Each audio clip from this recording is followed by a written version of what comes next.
Hello students, हम बात कर रहे थे मैटर के पार्टिकल्स की कैरेक्टरिस्टिक के बारे में। फर्स्ट कैरेक्टरिस्टिक है particles of matter have space between them.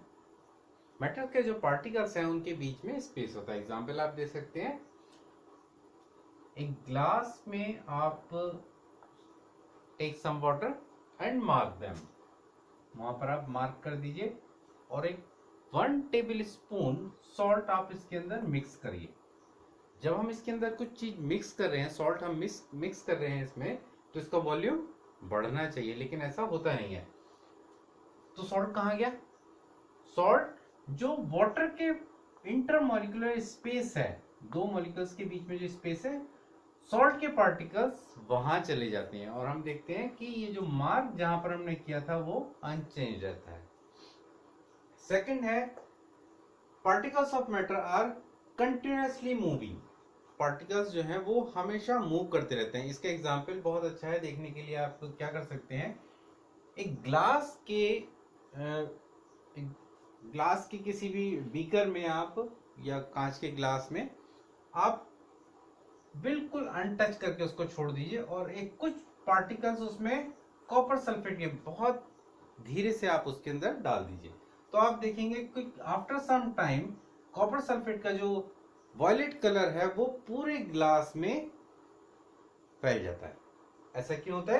क्योंकि जो वाटर के जो पार्टिकल्स हैं, जो एटम्स है, वो कंटिन्यूसली मूविंग में रहते हैं, मूव करते रहते हैं और ये कॉपर सल्फेट के पार्टिकल्स को पूरे में स्प्लिट आउट कर देते हैं।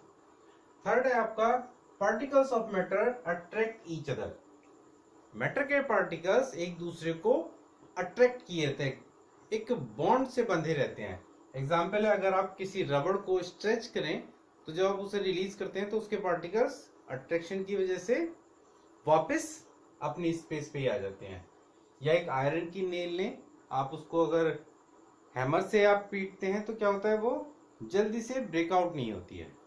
और इसका एक अच्छा एग्जाम्पल है, अगर आप वाटर को किसी नाइफ से या हाथ से, जैसे स्विमर्स हाथ से उसको काटते हैं स्विमिंग के लिए, वाटर वापस उसमें ज्वाइंट हो जाता है, तो दो पार्ट्स में वो कटता नहीं है। इट शोज कि पार्टिकल्स के बीच में इंटरमॉलिक्यूलर फोर्स लगा रहता है।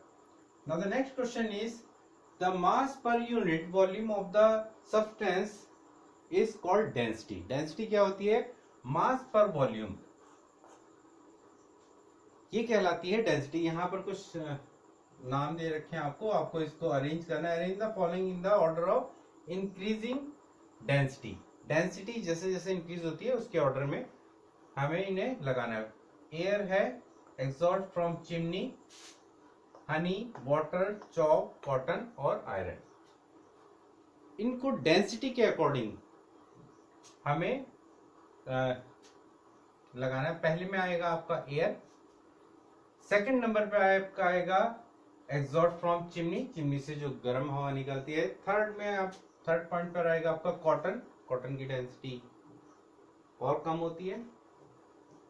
फोर्थ नंबर पे वाटर, फिफ्थ पे हनी, सिक्स पे चॉक और सेवन पे आयरन। आयरन सबसे ज्यादा वेटेड होता है और वो वॉल्यूम वाइज। आप इसको ऐसा एग्जांपल ले लीजिए कि अगर आपने सबका मास इक्वल ले लिया, सबको आपने सपोज 1 kg ले लिया, या 1 kg या 1 लीटर ले लिया, सबका मास इक्वल लिया है, तो जिसका वॉल्यूम ज्यादा होगा, फॉर्मूला क्या है, density is equal to mass upon volume, जिसका वॉल्यूम ज्यादा होगा उसकी डेंसिटी कम होगी। उसके अकॉर्डिंग आप इनको अरेंज कर सकते हैं। नाउ द नेक्स्ट क्वेश्चन है tabulate the difference in the characteristic of state of matter. Matter की जो कैरेक्टरिस्टिक है उनको हमें टेबल के फॉर्म में लिखना है। तो हमने यहाँ पर कैरेक्टरिस्टिक ले ली। सबसे पहले हम लेंगे शेप। शेप के अकॉर्डिंग सॉलिड की जो शेप है वो फिक्स रहती है। सॉलिड अपनी शेप चेंज जनरली नहीं करते हैं। Liquid no fix shape. जिस भी आप वेसल्स में आप इसको डालते हैं, जिस भी पॉट में आप इसको लिक्विड को डालेंगे, ये उसी की शेप ले लेता है। इट मीन्स लिक्विड की शेप फिक्स नहीं होती है। The same is no fix shape of gas. Gas की भी कोई फिक्स शेप नहीं होती है। गैस भी आप जैसे जिस भी बर्तन में आप रखेंगे उसमें उसी के रूप में आ जाती है। Second is volume, fixed volume. Solid का जो वॉल्यूम है वो फिक्स रहता है क्योंकि इसकी शेप नहीं चेंज होती, तो इसका वॉल्यूम भी चेंज नहीं होता। लिक्विड का भी वॉल्यूम चेंज नहीं होता, शेप तो चेंज हो जाती है लेकिन वॉल्यूम चेंज नहीं होता है। लेकिन गैस का जो है वॉल्यूम चेंज हो जाता है। जैसे सपोज आपने कमरे में कोई गैस रखी, या कोई भी परफ्यूम की शीशी है, या कोई भी गैस है, जो एलपीजी गैस है आप देखते हैं, तो एलपीजी गैस जो है गैस सिलेंडर में होती है। जब अगर उसको आप खोल देंगे, नोजल खोल देंगे, तो पूरे कमरे में उसका जो वॉल्यूम है वो पूरे कमरे के वॉल्यूम के बराबर हो जाएगा। सो गैस का वॉल्यूम फिक्स नहीं होता है। इंटरमॉलिक्यूलर फोर्स, अभी हमने ऊपर बात करी थी इंटरमॉलिक्यूलर फोर्स की, तो सॉलिड में मैक्सिमम होता है। सॉलिड के जो इंटरमॉलिक्यूलर फोर्स होते हैं बहुत सबसे ज्यादा होता है। लेस देन सॉलिड, लिक्विड में इन कंपैरिजन टू सॉलिड थोड़ा सा कम होता है, और गैस में इंटरमॉलिक्यूलर फोर्स बहुत कम होता है, very less. Intermolecular space, solid में इंटरमॉलिक्यूलर स्पेस बहुत कम रहता है क्योंकि इनमें फोर्स सबसे ज्यादा होता है, तो इनके बीच में जो गैप है, जो स्पेस है, वो बहुत कम होता है in comparison to solid. Liquid में मोर, यानी थोड़ा सा स्पेस ज्यादा होता है, और गैस में मैक्सिमम स्पेस होता है।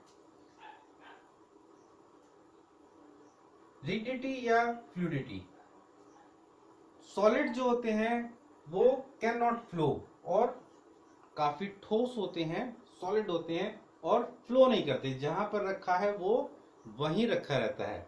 जबकि लिक्विड कैन फ्लो, नॉट, कठोर नहीं होते हैं, सॉलिड नहीं होते हैं लिक्विड, और इनमें अगर आप रखेंगे तो ये फ्लो कर जाते हैं, मतलब बहने लगते हैं। सेम कंडीशन इसमें गैस में होती है, कैन फ्लो और not rig.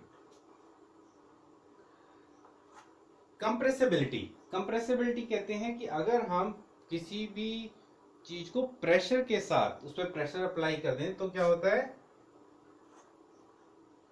Negligible.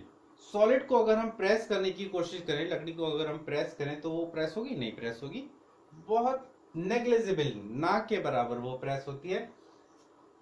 Water in comparison to solid compressible होते हैं, और गैस सबसे ज्यादा हाईली कंप्रेसिबल, इसको हम इन कंपैरिजन टू सॉलिड और लिक्विड ज्यादा कंप्रेस कर सकते हैं। तो यहां पर हमने कुछ आज क्वेश्चन डिस्कस किए। नेक्स्ट क्लास में हम थोड़े से क्वेश्चन और इसके बचे हुए हैं चैप्टर के, वो डिस्कस करेंगे। उसके बाद we will take the next chapter. Thank you.